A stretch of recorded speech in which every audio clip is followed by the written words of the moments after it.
Welcome back to This Is Not CBC.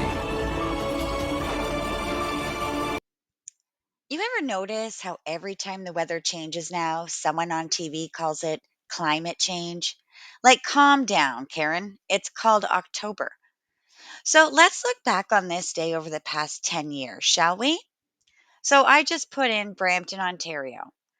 Now, 2015, it was 10 degrees. You guys, 2016, 10 degrees. 2017, 8 degrees. 2018, 11 degrees.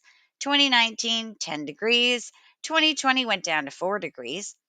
2021, back up at 8 degrees. 2022, 12 degrees. 2023, 7 degrees. 2024, 19 degrees. And today, 8 degrees. Oh, yes, the apocalypse continues. Now, before anyone panics, let me explain to those still drunk off of the Kool Aid. And it isn't your fault. They push this stuff down your throat like grandma pushing broccoli at Thanksgiving.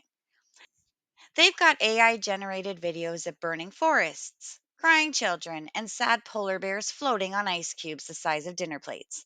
But here's the truth: polar bears, they're fine, they're chilling. Literally, there's actually more of them now than in the 1960s. And just to make sure you're really quaking in your boots, I'm going to show a clip of Justin Trudeau scaring us just last year on Halloween. Remember, the apocalypse is coming to your candy bucket. Last week, it was 20 degrees on Halloween. Gone are the days where we used to have fights over wearing a winter coat and ruining a great costume. Our climate is changing, and we have to act. The good news is Canada's already turned the corner.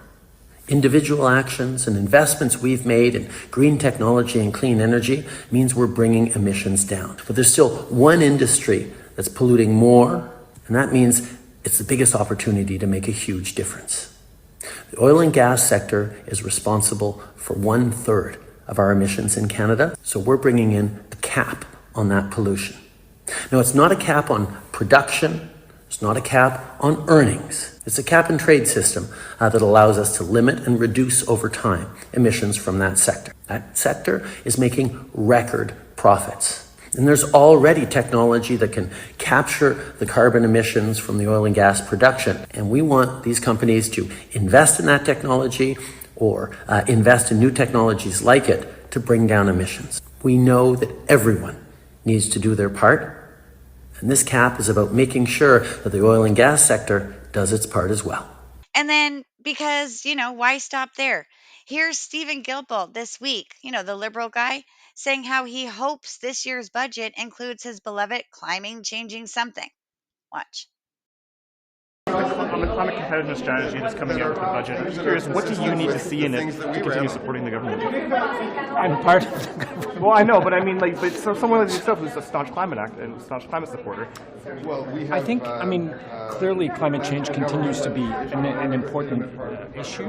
I can't comment on what might or might not be in the budget. Obviously, like you, I'm very eager to see what will be in it. But What do you hope to see in the strategy? the industrial carbon pricing is a key component of our climate change strategy. It is really the backbone. And for those who would have forgotten, it gives us 3 times more emission reduction than the consumer carbon pricing. So eager to see what will be in the budget.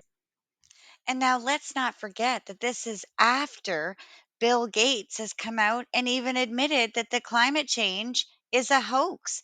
It's not going to just, kill people off. Look at this. Climate is a super important problem. There's enough innovation here to avoid super bad outcomes. We won't achieve our best goal, the 1.5 or even the 2 degrees.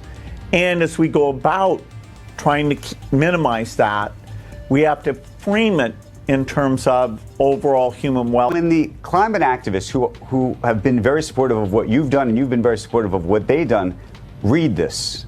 And if Greta Thunberg is reading this and saying to herself, my goodness, he seems like he is reversing himself, what would you tell her?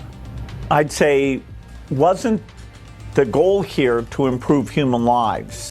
So, yes, you've been sold fear, folks. We used to call summer and winter just that. But now it's been rebranded into global warming and climate change.